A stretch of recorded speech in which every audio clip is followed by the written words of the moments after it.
Alright, so for day 3, we're going to talk about what a rational function is and talk about the domain. We're going to talk about the inverse of the rational function in this form, which we saw a peek of in the previous section. And we'll talk about the end behavior using division, or by comparing the leading terms of the numerator and denominator, which we'll see in a moment. So basically, a rational function is a fraction of polynomials. And the key for a polynomial is that the exponent is an integer. Positive, negative, whole number.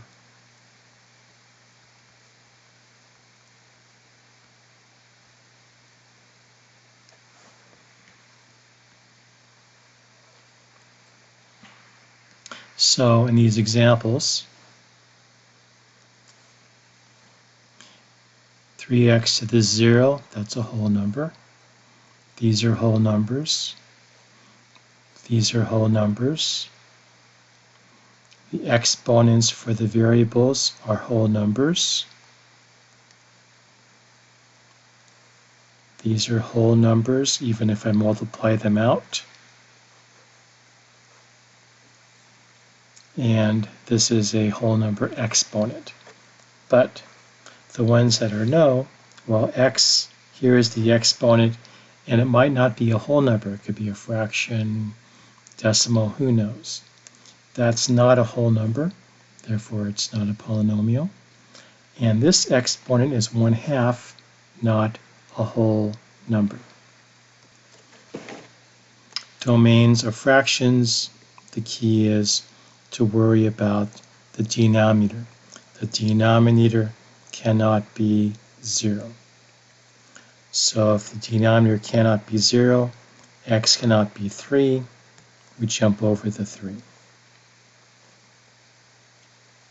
Here we could factor this to x plus 3, x minus 3, and hopefully you can see that x can't be 3 or negative 3, so we jump over the negative 3 and we jump over the 3 and include everything else. Here, if I get x squared by itself, x squared is negative 9. That's never going to happen, so here the domain can be anything.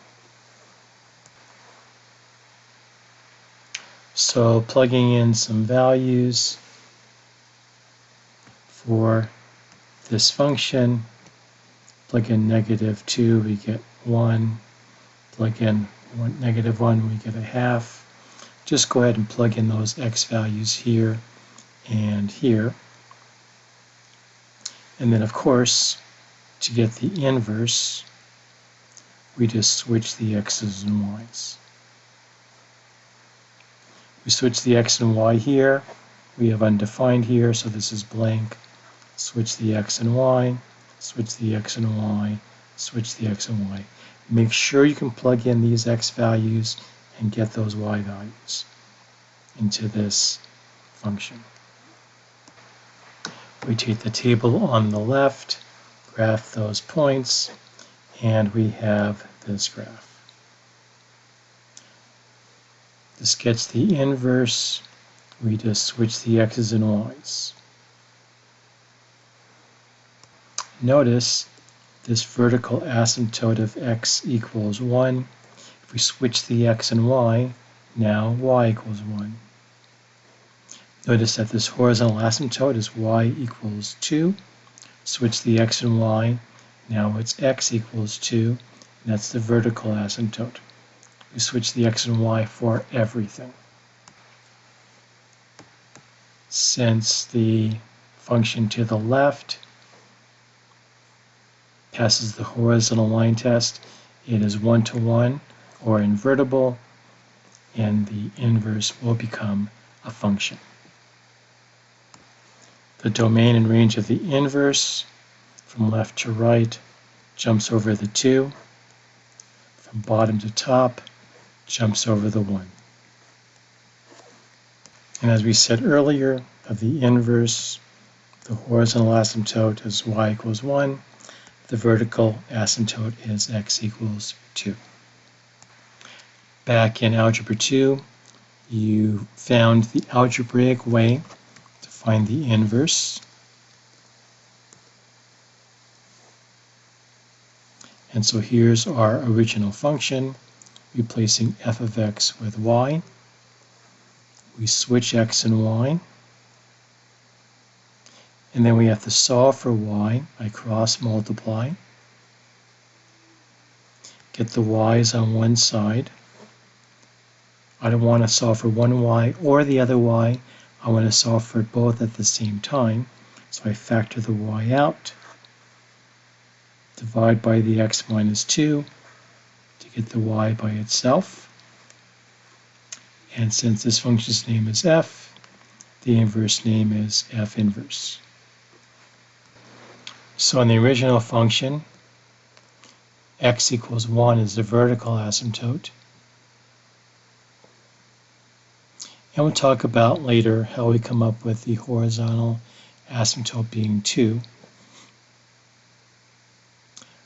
What I did here is I used the matrix method of division, where x minus 2 goes along the side here.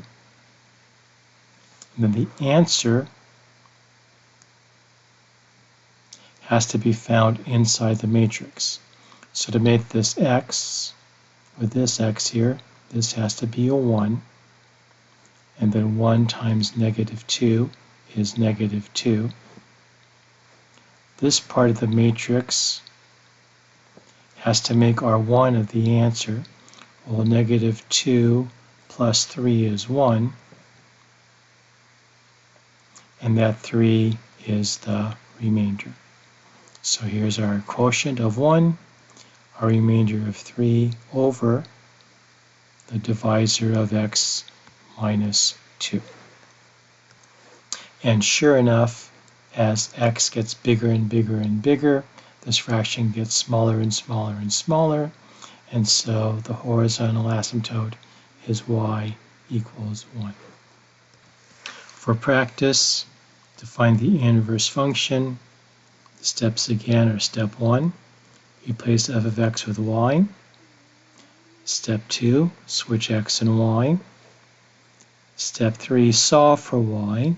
I cross multiply so the fractions are gone, and slowly get the y by itself. Since the function's name is f, the inverse function's name is f inverse of x. The function name becomes y, switch x and y, cross multiply, get the y's on one side, factor the y out so you're solving only for one of the y's, which is only one you have. Get y by itself, dividing by x minus 3.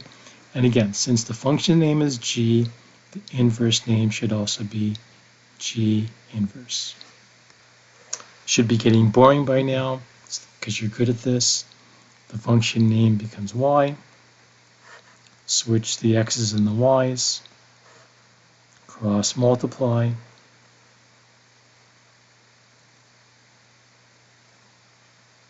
Get the y's on one side. In this case, I put the y's on the right so that my signs don't become all negative.